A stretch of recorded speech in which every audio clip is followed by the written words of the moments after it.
It would have been out long ago. And if anybody watched Peter Strzok testify over the last couple of days, and I was in Brussels watching it, it was a disgrace to the FBI. It was a disgrace to our country. And you would say that was a total witch hunt. Thank you very much, everybody. Thank you. We have also seen the benefits of cooperation. In the last century, our nations fought alongside one another in the Second World War.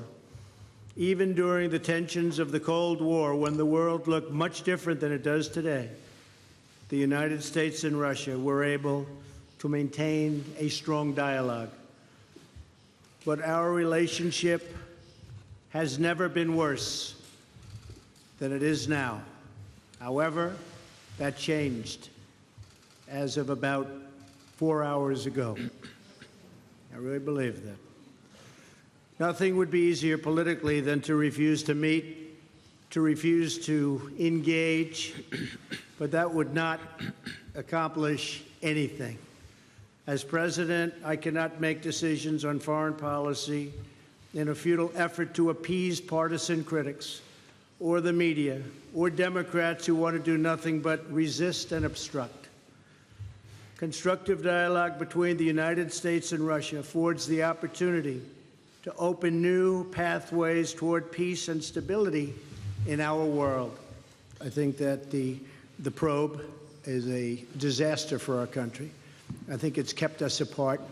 It's kept us separated. There was no collusion at all. Everybody knows it. People are being brought out to the fore. So far that I know, virtually none of it related to the campaign. And they're going to have to try really hard to find somebody that did relate to the campaign. That was a clean campaign. I beat Hillary Clinton easily. And frankly, we beat her. And I'm not even saying from the standpoint, we won that race. And it's a shame that there can even be a little bit of a cloud over it. People know that, people understand it, but the main thing, and we discussed this also, is zero collusion. And it has had a negative impact upon the relationship of the two largest nuclear powers in the world. We have 90% of nuclear power between the two countries. It's ridiculous. It's ridiculous what's going on with the probe. There's no evidence when it comes to the actual facts. So we have to be guided by facts and not by rumors. Now, let's get back to the issue of these 12 alleged intelligence officers of Russia. I don't know the full extent of the situation, but the President Trump mentioned this issue, and I will look into it. So far, I can say the following. The things that, off the top of my head, we have an existing agreement between the United States of America and the Russian Federation, an existing treaty that dates back to 1999, the mutual assistance on criminal cases. This treaty is in full effect. It works quite efficiently. On an average, we initiate about 150 criminal cases upon requests from foreign states. For instance, the last year, there was one extradition case upon the request sent by the United States. So this treaty has specific legal procedures. We can offer that the appropriate commission headed by Special Attorney Mueller, he can use this treaty as a solid foundation and send an official request to us so that we would interrogate, we would hold a questioning of these individuals who he believes are privy to some crimes. And our law enforcement are perfectly able to do this questioning and send the appropriate materials to the United States. Mr. President, would you please go into the details of possibly any specific arrangements for the U.S. to work together with Russia in Syria? Well, I guess I'll answer the first part of the question. We've worked with Israel long and hard for many years, many decades. I think we've never has any country been closer than we are. President Putin also is helping Israel, and we both spoke with Bibi Netanyahu, and they would like to do certain things with respect to Syria, having to do with the safety of Israel. So in that respect, we absolutely would like to work in order to help Israel, and Israel will be working with us, so both countries would work jointly. And I think that when you look at all of the progress that's been made in certain sections with the eradication of ISIS, we're about 98%, 99% there, and other things that have taken place that we've done, and that, frankly, Russia has helped us with in certain respects. But I think that working with Israel is a great thing, and creating safety for Israel is something that both President Putin and I would like to see very much. Thank you.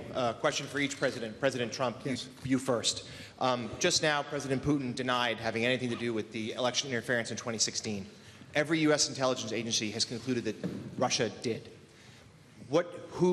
My first question for you, sir, is who do you believe? My second question is, would you now, with the whole world watching, tell President Putin, would you denounce what happened in 2016, and would you warn him to never do it again? So let me just say that we have two thoughts. You have groups that are wondering why the FBI never took the server. Haven't they taken the server? Why was the FBI told to leave the office of the Democratic National Committee? I've been wondering that. I've been asking that for months and months, and I've been tweeting it out and calling it out on social media. Where is the server? I want to know, where is the server, and what is the server saying? With that being said, all I can do is ask the question. My people came to me, Dan Coates came to me, and some others. They said they think it's Russia. I have President Putin. He just said it's not Russia. I will say this. I don't see any reason why it would be, but I really do want to see the server. But I have confidence in both parties. I really believe that this will probably go on for a while, but I don't think it can go on without finding out what happened to the server. What happened to the servers of the Pakistani gentleman that worked on the DNC? Where are those servers? They're missing. Where are they? What happened to Hillary Clinton's emails? 33,000 emails, gone, just gone. I think in Russia they wouldn't be gone so easily. I think it's a disgrace that we can't get Hillary Clinton's 33,000 emails. So I have great confidence in my intelligence people, but I will tell you that President Putin was extremely strong and powerful in his denial today. And what he did is an incredible offer. He offered to have the people working on the case come and work with their investigators with respect to the 12 people. I think that's an incredible offer. Okay? Thank you. Yes, please. A question for President Putin. Thank you. Two questions for you, sir. Can you tell me what President Trump may have indicated to you about officially recognizing Crimea as part of Russia? And then secondly, sir, does the Russian government have any compromising material on President Trump or his family?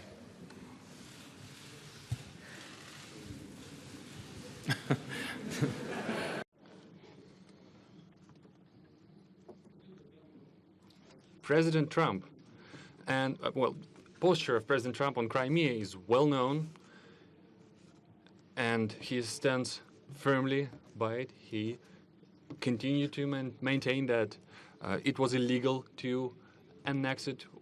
Our viewpoint is different. We held a referendum in strict compliance with the UN Charter and the international legislation. For us, this issue, we put paid to this issue. And now to the compromising material. Yeah, I did heard these rumors that we allegedly collected compromising material on Mr. Trump when he was visiting Moscow. Well, distinguished colleague, let me tell you this. When President Trump visited Moscow back then, I didn't even know that he was in Moscow. I treat President Trump with utmost respect. But back then, when he was a private individual, a businessman, nobody informed me that he was in Moscow.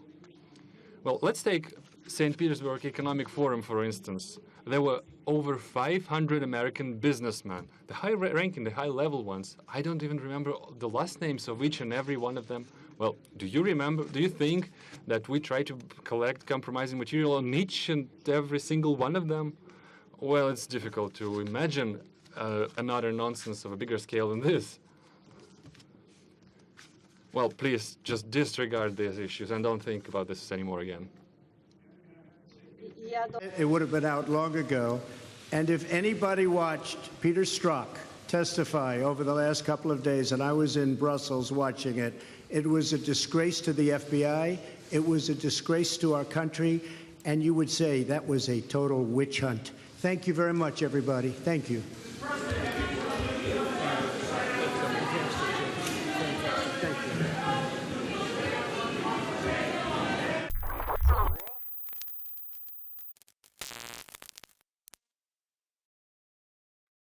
InfoWars Live is bringing you a breakthrough in modern medicine.